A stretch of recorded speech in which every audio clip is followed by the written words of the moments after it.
क्या 8,000 महीने की सैलरी से फाइनेंशियल फ्रीडम पॉसिबल है? जरा ऑनेस्टली सोचिए, आपका पहला रिएक्शन क्या होगा? ज्यादातर लोग बिना सोचे कहेंगे नहीं, इतनी कम सैलरी में क्या ही हो सकता है, पहले सैलरी बढ़े फिर बचत सोचेंगे, ये सब तो अमीरों के खेल हैं।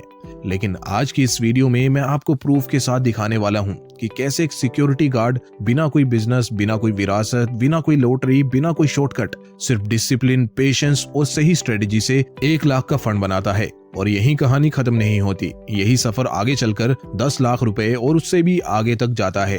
अब यहाँ जरा रुकिए और ये समझिए कि ये कोई एक रात में अमीर बन गया वाली कहानी नहीं है। और सबसे शॉकिंग बात जानते हैं, ये कहानी किसी सीईओ की नहीं है, ये कहानी किसी ट्रेडर की नहीं है, ये कहानी किसी एमबीए फाइनेंस एक्सपर्ट की नहीं है। ये कहानी है एक आम मिडिल क्लास इंसान की, जिसकी सैलरी हम में से भी कई लोगों से कम थी।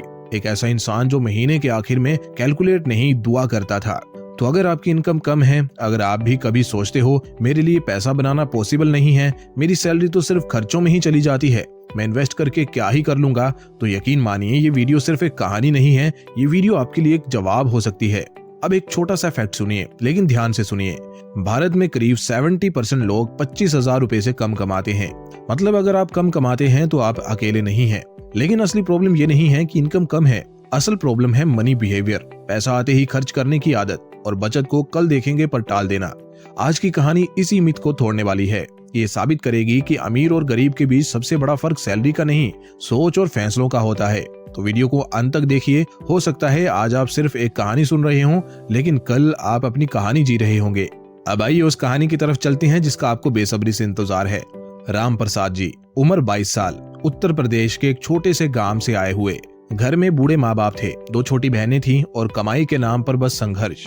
खेती थी लेकिन पेट भरने लायक नहीं, इसलिए एक दिन गांव छोड़कर मुंबई आ गए। मुंबई आते वक्त जेब में पैसा नहीं था, बस दिल में 2 चीजें थी, एक डर और एक उम्मीद। डर इस बात का कि अगर यहाँ भी कुछ नहीं हुआ तो क्या होगा, और उम्मीद इस बात की कि शायद यहीं से जिंदगी बदल जाए। शुरुआत बहुत कठिन थी, कभी ढाबे पर बर्तन मांजे, कभी कंस्ट्रक्शन साइट पर मजदूरी की, तो कभी किसी छोटी दुकान में हेल्पर बने। दिन भर मेहनत करते, शरीर थक जाता, लेकिन दिमाग में एक ही सवाल घूमता रहता, कल क्या खाऊंगा। कई बार ऐसा हुआ कि खुद आधा पेट सो गए ताकि गांव पैसे भेज सकें। हर दिन एक नई चुनौती था। कई सालों के बाद किस्मत ने थोड़ा साथ दिया, उन्हें एक हाउसिंग सोसाइटी में सिक्योरिटी गार्ड की नौकरी मिल गई। सैलरी सिर्फ 8,000 रुपए, कम थी लेकिन एक चीज खास थी, ये पहली बार फिक्स थी, हर महीने तय पैसा। उसी दिन राम प्रसाद को एहसास हुआ कि अब सिर्फ जीना नहीं है, कुछ बदलना है। लेकिन शुरुआत में उन्होंने भी वही किया जो हम में से ज्यादातर लोग करते हैं। पहली सैलरी आई तो खर्च भी आ गया, थोड़े अच्छे कपड़े ले लिए, दोस्तों के साथ चाय नाश्ता बढ़ गया, गांव मिठाई भेज दी। पैसा आता और चला जाता। उन्हें ये नहीं पता था कि पैसा कमाना ही काफी नहीं होता, उसे संभालना भी एक बहुत बड़ी स्किल होती है। सोसाइटी में ड्यूटी करते हुए वो अक्सर लोगों की बातें सुनते थे। कोई SIP बोलता, कोई FD, कोई म्यूचुअल फंड तो कोई स्टॉक्स। शब्द समझ नहीं आते थे, लेकिन मन में क्यूरियोसिटी जाग गई, ये लोग पैसे की इतनी बातें क्यों करते हैं। ड्यूटी के बाद जब थोड़ा समय मिलता तो वो कूड़े में पड़े पुराने अखबार उठाकर फाइनेंस से जुड़े आर्टिकल्स पढ़ने की कोशिश करते। बहुत कुछ समझ नहीं आता था, फिर भी वो हार नहीं मानते थे। यही उनकी मुलाकात हुई शर्मा जी से, सोसाइटी में रहने वाले एक रिटायर्ड बैंक मैनेजर से। एक दिन शर्मा जी ने पूछा, राम प्रसाद, तुम्हें पैसों में इतनी दिलचस्पी क्यों है? राम प्रसाद ने अपनी पूरी कहानी बता दी, गांव, परिवार, कम सैलरी और भविष्य का डर। शर्मा जी मुस्कुराए और बोले, बेटा, पैसा कमाना कला है और पैसा बढ़ाना विज्ञान। यहीं से असली बदलाव शुरू हुआ। शर्मा जी ने सबसे पहला नियम बताया, सेविंग फर्स्ट।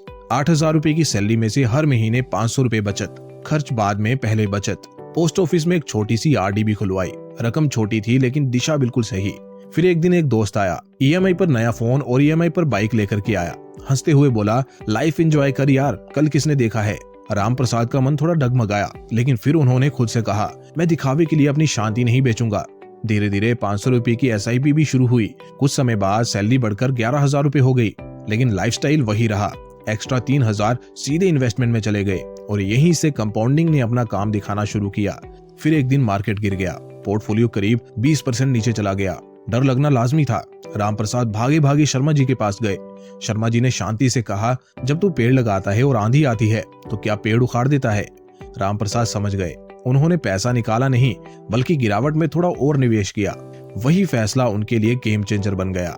5 साल बाद जिस 500 रुपए को कभी लोग मजाक समझते थे, वो आज 1 लाख रुपए के फंड में बदल चुका था।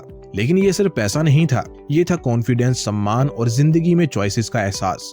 राम प्रसाद अगर इसी रास्ते पर चलते रहे तो आने वाले कुछ ही सालों में वो 10 लाख तक भी इजीली पहुंच जाएंगे। और अगर SIP हर साल स्टेप करते हैं, यानी हर साल SIP के अमाउंट को बढ़ती हुई सैलरी के साथ इंक्रीज करते हैं, तो रिजल्ट्स और तेज हो जाएंगे। दोस्तों, राम प्रसाद की कहानी हमें इन्वेस्टिंग से ज्यादा अमाउंट कमाना नहीं सिखाती, बल्कि कंसिस्टेंसी की पावर दिखाती है कि सही दिशा हो और लगातार एक दिशा में चला जाए तो 500 रुपए भी बड़ा अमाउंट बन सकता है। अब जरा यहीं रुकिए और एक गहरी सांस लीजिए और खुद से एक ईमानदार सवाल पूछिए। अगर एक सिक्योरिटी गार्ड 8,000 की सैलरी से बिना किसी बिजनेस, बिना किसी विरासत, बिना किसी शॉर्टकट इतनी दूर आ सकता है, तो फिर एक मिडिल क्लास इंसान करोड़पति कैसे नहीं बन सकता। हम अक्सर अपनी हालात को अपनी किस्मत मान लेते हैं। कम सैलरी है, जिम्मेदारियां ज्यादा हैं, महंगाई बढ़ रही है, लेकिन सच ये है कि करोड़पति बनने में कोई जादू नहीं होता, कोई सीक्रेट क्लब नहीं होता, कोई स्पेशल लोग नहीं चुने जाते। बस कुछ सिंपल रूल्स होते हैं जो ज्यादातर लोग जानते हुए भी फॉलो नहीं करते। और राम प्रसाद की कहानी हमें वही रूल्स जमीन से जोड़कर सिखाती है। सबसे पहला और सबसे जरूरी नियम, इनकम नहीं डिसिप्लिन मैटर करता है। 8,000 रुपए हो या 80,000 रुपए, पैसा आने का मतलब ये नहीं कि वो खर्च करने के लिए है। पैसे का पहला हक आपके फ्यूचर का होता है, आपके बच्चों का, आपकी बीमारी का, आपकी आजादी का। सैलरी आई तो सबसे पहले बचत, चाहे रकम छोटी ही क्यों ना हो, 500 रुपए, 1,000 रुपए, 2,000 रुपए, जो भी पॉसिबल हो। जो बचा उसी में जिंदगी चलानी है। यही फर्क होता है सैलरी अर्नर और वेल्थ बिल्डर में। सैलरी अर्नर पूरी जिंदगी काम करता है, वेल्थ बिल्डर एक समय के बाद पैसे से काम करवाता है। दूसरा नियम, कंपाउंडिंग को टाइम दो। आज का सबसे बड़ा जहर है जल्दी अमीर बनना।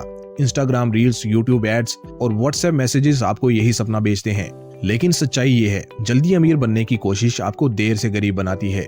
कंपाउंडिंग कोई रॉकेट नहीं है, ये बैलगाड़ी है, धीमी लेकिन मजबूत। पहले 2 से 3 साल आपको लगेगा कुछ हो ही नहीं रहा, लेकिन जो लोग इसी बोरिंग फेज में डिसिप्लिन के साथ इन्वेस्ट करते रहते हैं, वही लोग 5 से 10 साल बाद सबसे आगे निकलते हैं। इन्वेस्टमेंट में सबसे ज्यादा पैसा नॉलेज से नहीं, पेशेंस से बनता है। तीसरा नियम, लाइफस्टाइल इन्फ्लेशन से बचो। ये मिडिल क्लास की सबसे बड़ी बीमारी है। सैलरी बढ़ी तो फोन बदला, थोड़ी और बढ़ी तो बड़ा कमरा, और फिर EMI, क्रेडिट कार्ड और स्ट्रेस। यहीं पर 90% मिडिल क्लास हमेशा के लिए फंस जाते हैं। राम प्रसाद ने एक बहुत बड़ा काम किया। सैलरी बढ़ी लेकिन लाइफस्टाइल वही रखी। उन्होंने खुद से कहा, मेरी इनकम बड़ी है, मेरी जरूरतें नहीं, और वही एक्स्ट्रा पैसा इन्वेस्टमेंट बन गया। याद रखिए, इनकम और एक्सपेंस के बीच का गैप ही आपकी असली वेल्थ है।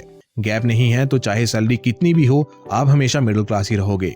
चौथा नियम, नॉलेज सबसे बड़ा एसेट है। राम प्रसाद अमीर नहीं हुआ क्योंकि उसके पास पैसा था, वो अमीर हुआ क्योंकि उसने सीखना बंद नहीं किया। पहले अखबार, फिर लोगों से सवाल और बाद में यूट्यूब। उसे ये समझ आया कि FD सिर्फ सेफ्टी देती है, ग्रोथ नहीं।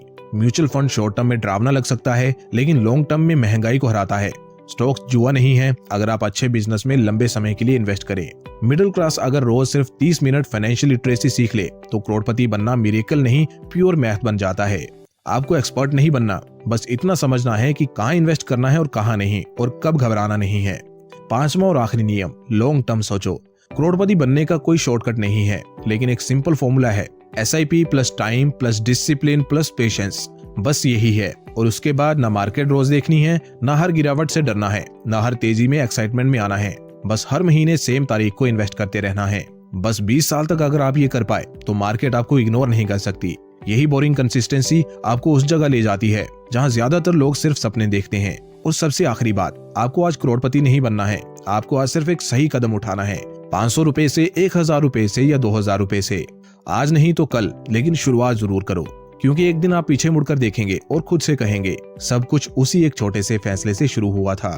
दोस्तों, ये कहानी पैसे की नहीं है, ये कहानी है हिम्मत की, ये कहानी है सोच बदलने की। अगर एक गार्ड 8,000 रुपए से शुरुआत कर सकता है तो आप क्यों नहीं? आज नहीं तो कल, 500 से नहीं तो 1,000 रुपए से, लेकिन शुरुआत जरूर करो। और कमेंट में बताओ आपकी पहली SIP कब शुरू हो रही है। अगर वीडियो ने सोच बदली हो तो लाइक करो, शेयर करो, क्योंकि हो सकता है आपकी एक शेयर से किसी और की जिंदगी बदल जाए।